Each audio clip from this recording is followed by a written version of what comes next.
दोस्तों, पिछले कई दिनों से डीकपलिंग के बारे में हम बात कर रहे हैं, तो मैं आज आपको एक वीडियो के माध्यम से ये बताना चाहता हूं कि डीकपलिंग क्यों।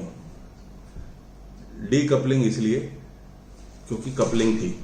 कपलिंग का मतलब बिल्डर ने हमारे प्रीपेड इलेक्ट्रिसिटी मीटर्स में CAM charges, FTTH charges, club charges, vendor charges and other miscellaneous charges अगर कोई हैं तो वो डाल रखे थे, जबकि लॉ के हिसाब से वो नहीं डाल सकता था, कपल नहीं कर सकता था। तो जब कपल हो रखे थे वो सब चार्जेस एक ही मीटर से, तो इसलिए डीकपलिंग बोला जाता है इसको, कि उसको अलग किया जाए।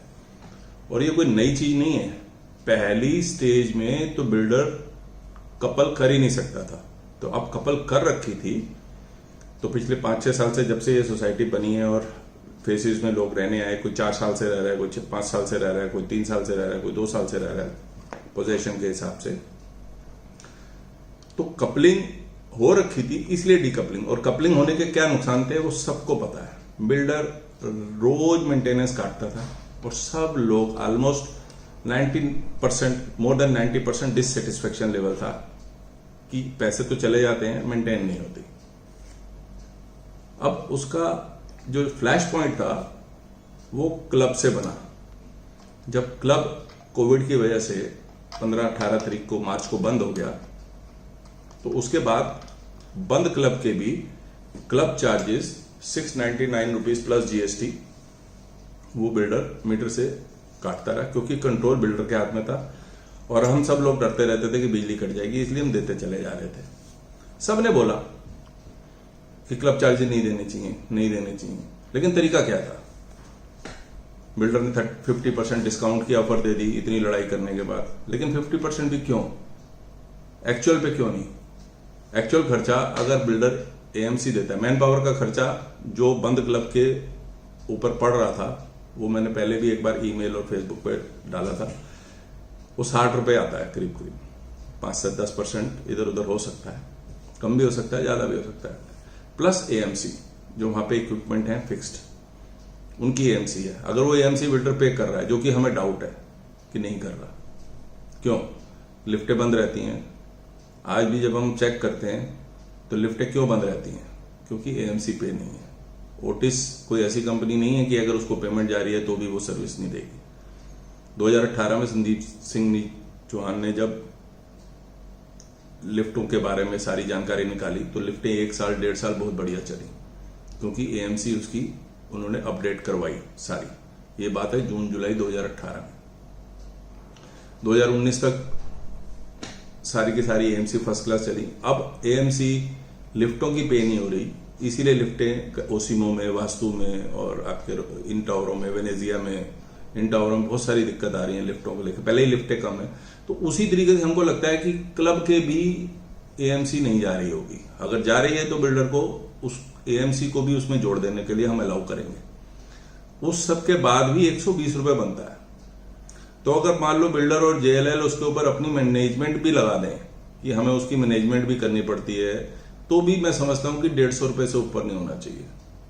तो हम तो 150 रुपए देने को तैयार है, और कुछ लोग हमारी सोसाइटी में बिल्डर के इस प्रसाद को या इस एहसान को मान के, और 350 तो मिल रहे हैं तो 350 ले लेने चाहिए, इस तरह की बात प्रोपोगेट करते रहते हैं। जबकि हम तो लड़ रहे हैं कि 150 रुपए से ऊपर नहीं दिए जाएंगे।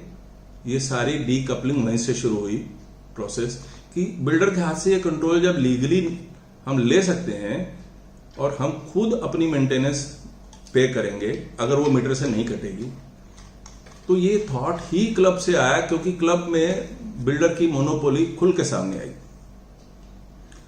अब जब हमने डीकपलिंग के लिए बातचीत शुरू करी और ऑर्डर ला के दिया, तो बिल्डर इस बात के लिए अड़ा कि आप एक स्टैट्यूटरी नोटिफिकेशन जो टैरिफ को लेके 2019 में टैरिफ हाइक की आई थी, आप उसको इंप्लीमेंट नहीं करने दे रहे। और सबको हमने बताया था उस समय भी कि वो कैसे बिल्डर ने जबरदस्ती उस टैरिफ को इंप्लीमेंट करने की कोशिश करी थी, विदाउट गेटिंग ऑडिट और without totally following the notification. Notification में बहुत क्लियर लिखा हुआ था कि प्रीपेड मीटरिंग सिस्टम की वजह से जहां पर भी लगे हुए हैं वहां पर एक डिस्काउंट का फीचर है, नोटिफिकेशन में, टैरिफ नोटिफिकेशन में, प्लस जो फिक्स चार्जेस हैं टोटल कॉन्ट्रैक्टेड लोड का 75% पे कैलकुलेशन किया जाता है, ना कि 100% पे, जो कि बिल्डर करने की कोशिश कर रहा था और बिल्डर कर रहा था। तो ये सब बातों की वजह से भी हमने पिछले साल ही टैरिफ नहीं बढ़ने दिया था कि अनटिल एंड अनलेस बाकी मुद्दे भी जो सोसाइटी के हैं और इलेक्ट्रिसिटी से रिलेटेड जो मुद्दे हैं उन पे भी जब तक कंप्लीट एक बात नहीं हो जाती, 1 दिन 2 दिन 3 दिन, ये पिछले साल ही हो जाती है अगर बिल्डर एडामेंट ना होता तो। लेकिन अब जब डीकपलिंग का ऑर्डर 10 महीने के बाद हम ले आए तो बिल्डर राजी हुआ कि अब वो भी बात कर लेते हैं। उसके ऊपर लगातार 10 दिन तक टग ऑफ वार चलती रही, नेगोशिएशन चलती रही, बात चलती रही। तो फाइनली बिल्डर ने जो 2019 में सितंबर में डीएस मेहरा की जो मेल आई थी, और डीएस मेहरा के जाने का कारण भी ये लगा कि डीएस मेहरा ने बोला कि मेरे को बिल्डर ने बोला है कि आपका टैरिफ इंक्रीज कर दिया जाए बिना किसी बातचीत के, इसीलिए डीएस मेहरा के यहां से जाने का सबब बना और हमने उसको यहां से हटवाया। खैर 10 महीने बीत गए, अब बिल्डर डीकपलिंग की वजह से और मजबूर हो गया कि उन मुद्दों पर भी बात करें। तो 6 रुपए 94 पैसे जो बिल्डर ने पिछले साल 10 महीने 11 महीने पहले प्रपोज किए थे, हमने उसके ऊपर 2% डिस्काउंट लेके 6 रुपए 81 पैसे पे लेकर आए हैं उसको, और वो एरियर भी बन गए होंगे हमारे। लेकिन बिल्डर ने जो इलेक्ट्रिसिटी में शॉर्ट कलेक्शन किया है, लेकिन हमारे भी तो एरियर बन गए ना बिल्डर के ऊपर। कैसे? 30 रुपए वेंडर चार्जेस वो 4-5 साल से ले रहा था। जिस रेजिडेंट फ्लैट ओनर का जब मीटर लगा है वो तब से 30 रुपए पर मंथ वेंडर चार्जेस ले रहा है, वो नहीं ले सकता था, क्योंकि वो जो 5% लाइन लॉसेस के रूप में हमसे पिछले 4-5 साल से ले रहा है वो उसी में से आने चाहिए। तो हमने तो वेंडर चार्जेस हटवाए 30 रुपए, जो कि करीब 78-80 हजार रुपया महीना सोसाइटी से था। तो अगर वो सबसे लिया जाए तो वो भी करीब 35-40 लाख रुपए या 30 लाख प्लस बनता है, टोटल 35 लाख के करीब बनता है पिछले सारे साल का एरिया। तो अगर बिल्डर ने 2019 से हमें शॉर्ट कलेक्शन करी है तो वो भी हमारा भी एरियर है। अगर बिल्डर का कोई एरियर निकलता है तो हमारा भी एक एरियर है वो। ऐसे ही जो 2% डिस्काउंट अब दिया है तो वो भी पिछले 10 महीने में हमारा एरियर है, जो हमें पीछे से मिलना चाहिए। और उससे पहले की जो नोटिफिकेशन हैं पिछले 5 साल की, उसमें 1% डिस्काउंट भी है, तो वो 1% डिस्काउंट भी आना चाहिए। 2% डिस्काउंट तो अब हुआ है। अब बात आ गई कि डीकपलिंग के एडवांटेज तो आपको मैंने बता दिए, क्लब से ही उदाहरण देके मैंने बता दिया कि क्योंकि वो क्लब के चार्जेस अगर ले रहा है, वेंडर चार्जेस अगर आपसे ले रहा है और 2% डिस्काउंट नहीं दे रहा है और अपनी मर्जी से उसमें कर रहा है, तो आपको डीकपलिंग का समझ में आ गया। जब वो आपसे पैसे लेने आएंगे और अगर उसमें कोई नाजायज चार्ज लगा होगा या कोई deficiency in services of maintenance होगी, तो क्या आप क्वेश्चन नहीं पूछोगे? क्या ये ऑब्वियस नहीं है कि जब आप किसी से कोई सर्विस लेते हो और if you are not satisfied with the service, you don't find it worth the money you are paying, then definitely you are going to ask questions before you make any payment. तो अब मैं आपको कुछ 1-2 minute में और figures बता देता हूं कि ये जो हमारा जो टैरिफ पे आए हैं हम, ये 6 रुपए 81 पैसे, ये कैसे आए हैं? 6 रुपए, अभी मैं आपको ये बता दूं, 6 रुपए 30 पैसे, 6 रुपीज 30 पैसे बिल्डर को पीवीवीएनएल बिलिंग करता है। उसके ऊपर 5% ड्यूटी लगती है। उसके ऊपर 5% बिल्डर को अधिकार है कि वो line losses, vendor charges, software maintenance, accounting, audit, इस सब के ले सकता है। इन 3-4 हेड में वो करीब 6 रुपए 94 पैसे बनते हैं हमारी सोसाइटी में। अब उसके ऊपर 2% डिस्काउंट चाहिए तो वो काट के 681 आ गया, एज एक्सप्लेन। ऐसे ही फिक्स चार्ज है। फिक्स चार्ज बिल्डर हमारी टोटल बिल पे जो पीवीएनएल का बिल आता है उसमें 7,01,250 आता है। तो बिल्डर हमसे क्या कर रहा था कि वो 8500 जो कॉन्ट्रैक्ट लोड है इस समय, एक्चुअल में क्या है कि आप लोगों को कई जगह पे कंफ्यूजन है कि पिछली बार 16 रुपए 54 पैसे फिक्स चार्ज था, तो वो 16 रुपए 54 पैसे जो फिक्स चार्ज था वो हमारा 4000 किलोवाट के कॉन्ट्रैक्ट लोड पे था। जबकि अब हमने पूरी सोसाइटी में उस वजह से ट्रिपिंग होती थी, बार बार फ्रीक्वेंटली लाइट जाती थी। लाइट तो और भी कई कारणों से जाती थी, लेकिन कई बार रात को उस वजह से भी लाइट चली जाती थी कि हमारा पीक लोड उससे बियॉन्ड चला जाता था। जबकि हमारा सैंक्शन लोड 8500 था, तो बिल्डर ने पीवीवीएनएल को सिक्योरिटी डिपॉजिट पूरी की ना जमा करा के 4,4500 की करा रखी थी, वो धीरे धीरे बढ़ा के 5500 पे आई। अब हमने पीछे पड़ के 6 महीने पहले पूरा सैंक्शन लोड बिल्डर से सिक्योरिटी डिपॉजिट करवाई है, ताकि हमें ये बार बार जो लोड ओवरलोडिंग की वजह से ट्रिपिंग होती थी हमारी सब स्टेशन से पीछे, वो होनी बंद हो जाए। उसका इफेक्ट ये आया कि हमारा कॉन्ट्रैक्ट लोड अब सैंक्शन लोड के बराबर हो गया है 8500। अब उसके ऊपर बिल्डर ने जो अब फाइनली एक लेटर लिखा था, उसमें जो बिल्डर अमाउंट देना चाह रहा था दैट वाज 46 रुपीज समथिंग, वो 100% पे था। लेकिन जो बिल आता है पीवीएनएल का या जो रूल है, वो कॉन्ट्रैक्ट लोड का 75% फिक्स चार्ज बनता है। तो हमारे केस में जब हमने वो चेक किया तो उसमें मार्ट का भी फिक्स लोड हमने डाला, मार्ट का जो डिस्ट्रीब्यूटेड लोड है, और मंथन स्कूल का भी जो डिस्ट्रीब्यूटेड लोड है, और क्लब का भी जो डिस्ट्रीब्यूटेड लोड है, ये सारे के और 3-4 और छोटे छोटे लोड हैं, ये सारे के सारे डिनोमिनेटर बने, प्लस सोसाइटी का 21,704 जो रेजिडेंशियल डिस्ट्रीब्यूटेड लोड है वो बना। तब जाके आपका ये जो बिल्डर का प्रपोज 46 रुपए था, क्योंकि बिल्डर 100% पे ले रहा था, हमने उसको 75% पे करवा के 32 रुपए 13 पैसे करवाया है। और हमने इसको इसलिए दिया क्योंकि ये पार्ट ऑफ एरियर बनता चला जा रहा था। अब हमारा डीकपलिंग के वक्त ये पर्पस हल हो गया कि हमसे अब बिल्डर जबरदस्ती किसी भी हेड में पैसे नहीं ले सकता, क्योंकि मीटर से नहीं काट सकता। मीटर से सिर्फ 3 चीजें काट सकता है, 3 भी नहीं, कायदे से सिर्फ 2 चीजें काट सकता है, 3।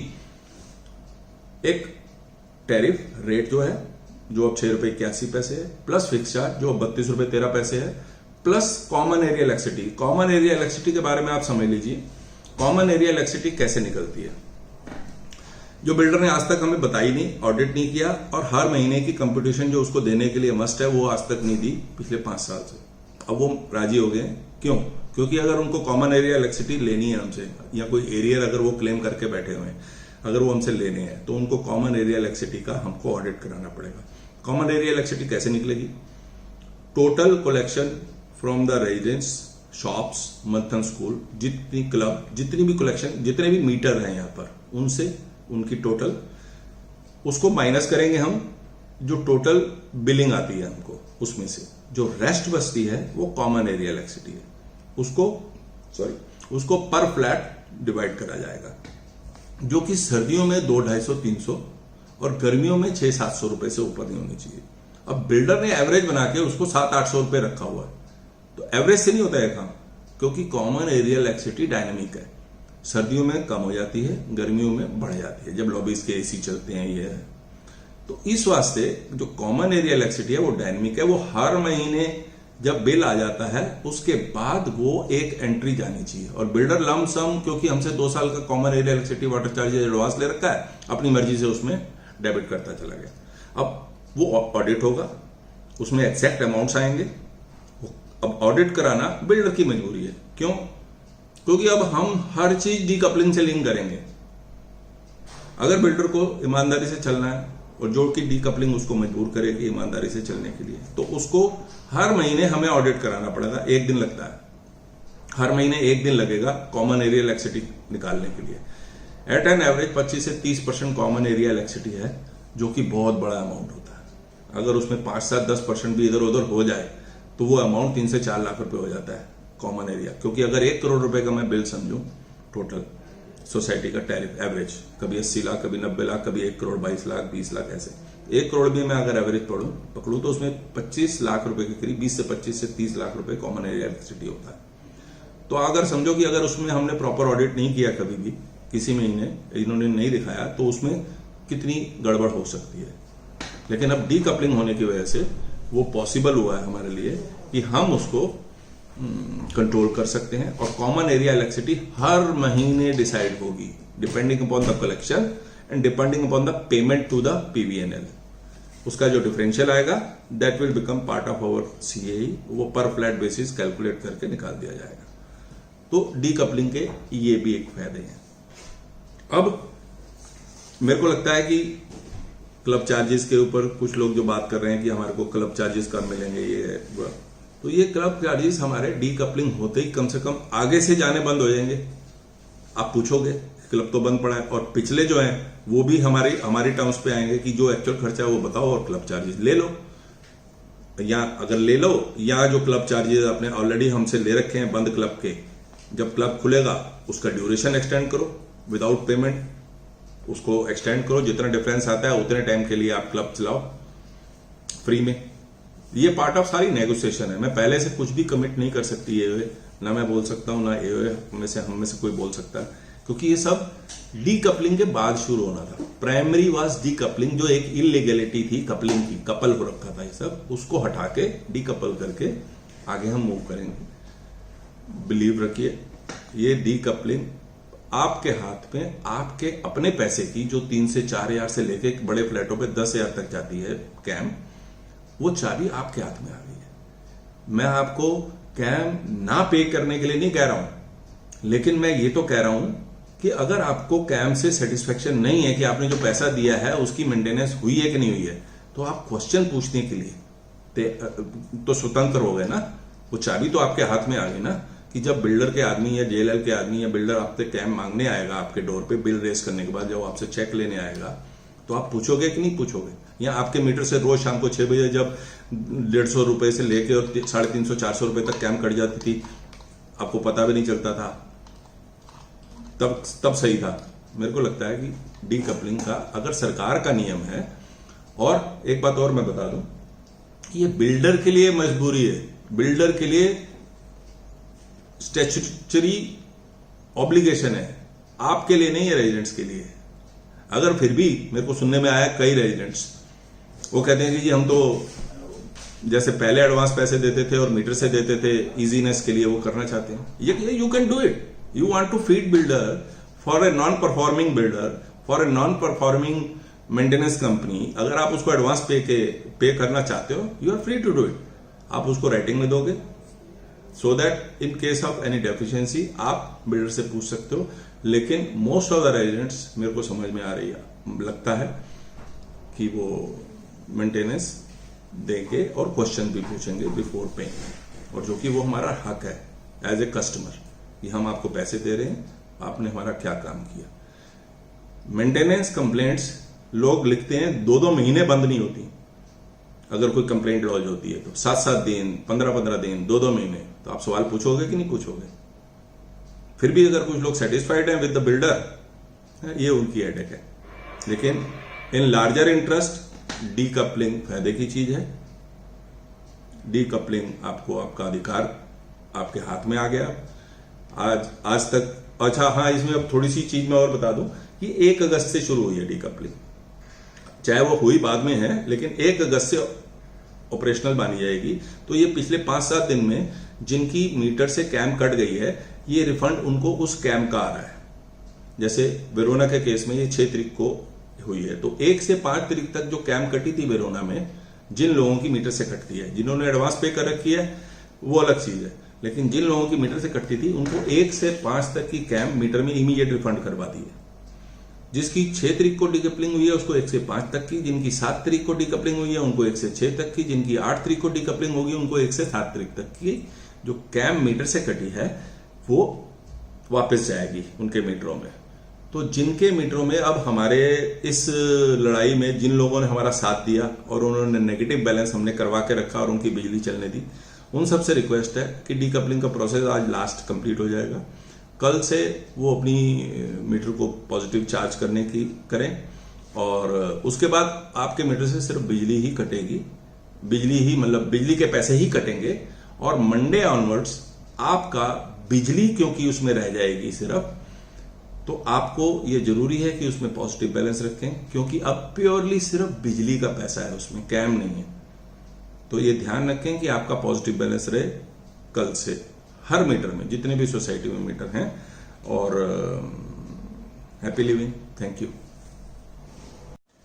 यहां पर चलते चलते एक बात मैं और बताता चलूं आपको कि हमारी सोसाइटी में 6 रुपये 81 पैसे टैरिफ रेट है, 32 रुपये 13 पैसे फिक्स चार्ज है, और वेंडर चार्जेस नहीं है।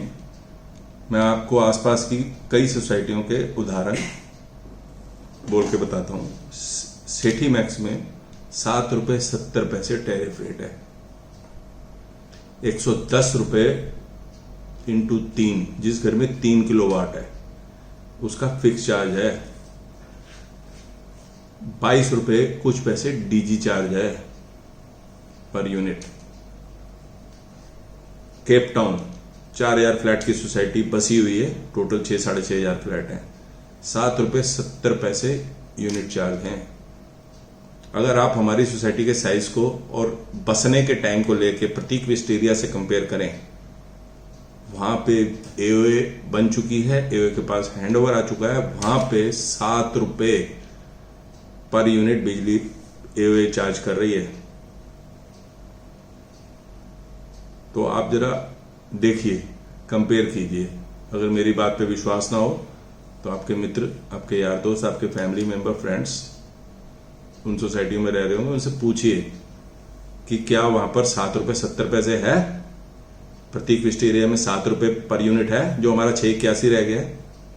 2% डिस्काउंट जो आपकी सोसाइटी लेके आई है बिल्डर से झगड़ के लड़के, वो पूरी नोएडा, ग्रेटर नोएडा में किसी सोसाइटी को नहीं मिला आज तक। लोग 2-2 साल से ये ऑर्डर लेके घूम रहे हैं। Believe me, stay happy, stay blessed.